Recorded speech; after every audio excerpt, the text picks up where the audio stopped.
तो हाँ जी, सत श्री अकाल सारे किद्दां हाल चाल सारे ठीक ठाक। आई होप सारे ठीक ठाक होंगे। आज हम बात करेंगे पुर्तगाल में जो SIS का प्रॉब्लम चल रही है, उसकी क्या वजह और कैसे क्या सोल्यूशन है उसका, कहाँ पे हमें लॉयर करना चाहिए, क्या करना चाहिए और इसकी क्या हमें कुछ हो सकता है, इसका हल निकाल सकते हैं या नहीं निकाल सकते। तो मैं आज आपको आपके साथ एक मेरे फ्रेंड की स्टोरी शेयर करूंगा, उसके बाद आपके सारे सवाल के जवाब आपको मिल जाएंगे। तो इस वीडियो को लास्ट तक जरूर देखना और चैनल को सब्सक्राइब जरूर करना।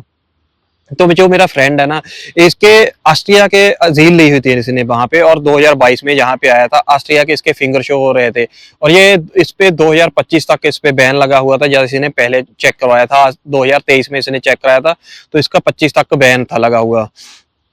तो इसने क्या किया था, मेरे भाई ने काम कर रहा था जहाँ बहुत अच्छी कंपनी है, नामवर कंपनी है, वहां पे काम जॉब कर रहा था।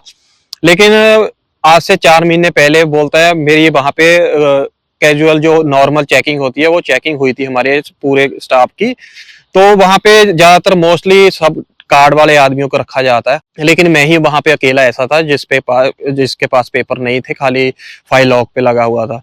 तो जब उन्होंने पूरे पेपर चेक किए, जिनके पास कार्ड थे उनको तो निकाल दिए, मेरे पास कार्ड नहीं था तो मेरा पासपोर्ट लेके उन्होंने नंबर डाल के चेक किया तो मेरा SIS में नाम आ रहा था। उनको पता चल गया उनके लैपटॉप पे, लेकिन उसको तो पता ही था कि वो बैन है वहां पे। पर जब उसको हुआ तो उन्होंने बोला उसको कि तू तो ऑस्ट्रिया में अजील ली हुई है तेरी, तू यहाँ पे कैसे काम कर रहा है, कैसे आया वहां पे, तू शो हो रहा है। वो बोलता है नहीं मैं वहां से आ गया हूँ, मैं तो वहां पे गया नहीं। तो उनके पास इतना एक्सेस था, उसका इतना कंट्रोल था, उन्होंने लैपटॉप पे उसकी फोटो पूरी निकाल के उसको दिखा दी कि ये देख मेरा भाई, तू अजील ली हुई है, वहां पे तेरी फोटोज हुई हुई है। तो उसको बोला कुछ नहीं, उन्होंने कहा कुछ नहीं कि उसको अपना समेट अपनी अजील को, और बोला कुछ नहीं। और वो कंपनी वालों को बोल के चले गए थे कि ये वहां पे ऐसा ऐसा सीन है, और इसको कुछ नहीं बोला। तो कंपनी वालों ने उसको काम से निकाल दिया, क्योंकि वो कंपनी रखती नहीं कच्चे आदमियों को। लेकिन इसकी वजह से नहीं निकाला कि उसका SIS में नाम था, उसने ये मुझे बार बार बोला कि इस वजह से नहीं था निकाला, वो डर गए थे। और उसको कॉन्ट्रैक्ट भी अभी पक्का नहीं था मिला, तो उसको 2 मंथ की सैलरी एडवांस में दी और 2 मंथ का टाइम दिया था कि हमारे हम आपको जॉब नहीं देंगे, अपना काम कहीं और देख लो। और 2 मंथ की उसको सैलरी जो देते हैं कंपोजिशन वो दिया था। तो उसके बाद वो उसने क्या बोला था कि जो उसकी पहली फाइल थी ना, वो उसने अपनी कैंसिल करवा दी थी, अड़ा दी थी, कैंसिल करवा दी थी। किसी लॉयर से उसने सलाह ली हुई थी, क्योंकि उसके भाई या जो उसका फैमिली बैकग्राउंड है वो ऑस्ट्रिया में पक्के है। वहां पे उसने क्या किया, अपनी फाइल को कैंसिल करवा दिया और दोबारा से उसने अपनी फाइल मार्च में की थी, 2024 में 7 मार्च को उसने अपनी दोबारा फाइल पेपर जिसको बोलते हैं हम लॉक करवा दी थी। और उससे लॉक करवाने से पहले उसने क्या किया, पहले उसने ऑस्ट्रिया में पूरे महंगे से महंगा नाम पर जो लॉयर है उन सबसे बात की उसने, और अपने फिंगर डिलीट करवाने के लिए, SIS में से नाम निकलवाने के लिए।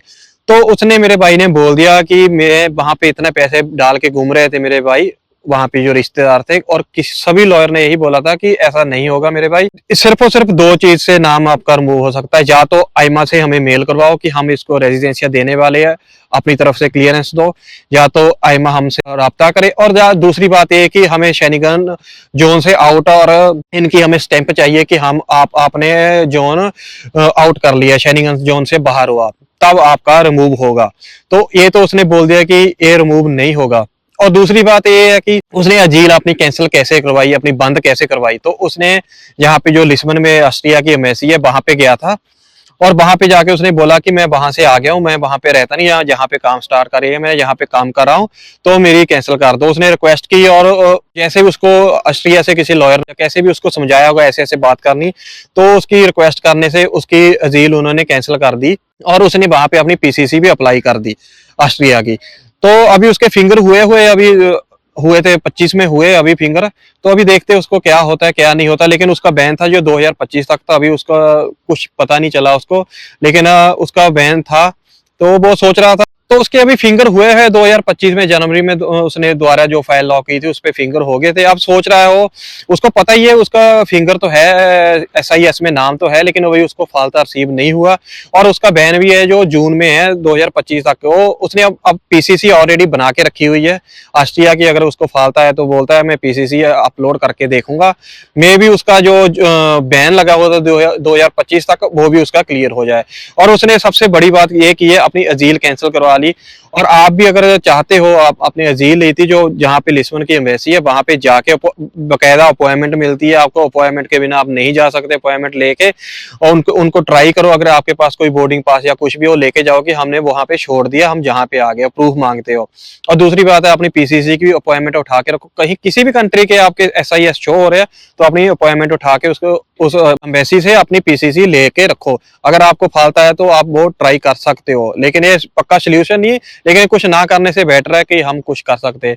अगर इस भाई का फालता नहीं आया, या इसको कार्ड मिल गया, या कुछ भी हो गया, मैं उसकी वीडियो बना के आप तक जरूर पहुंचाऊंगा। लेकिन आप, मुझे लगता है आप सबको जिनके एसआईएस में नाम आए हुए हैं उनको सब कुछ क्लियर हो गया होगा इस वीडियो से कि क्या सीन है, एसआईएस का नाम कुछ होगा या नहीं होगा। ये अब सिर्फ और सिर्फ या तो जून से बाद पता चलेगा, जून तक हमें वेट करनी होगी, और या तो आईमा से हमें मेल करवानी होगी, जो कि वो करते नहीं हो, तो लॉयर की नहीं सुनते, तो उनको स्ट्राइक करनी पड़ गई, तो हमारी कहाँ से सुनेंगे। और दूसरी बात यही है कि आप इन और आउट के इन शेनिगन जोन से पासपोर्ट की स्टैंप शो करो, तब ये आपका एसआईएस में से नाम रिमूव करेंगे। तो आई होप सब समझ गए होंगे, और इस वीडियो को ज्यादा से ज्यादा शेयर करना, कमेंट करके जरूर बताना अगर किसी के साथ ऐसा हुआ, कोई चेक हुआ, या किसी को कोई भी इंफॉर्मेशन होगी तो अपनी शेयर जरूर करना, और चैनल को सब्सक्राइब करना मत भूलना। Thank you.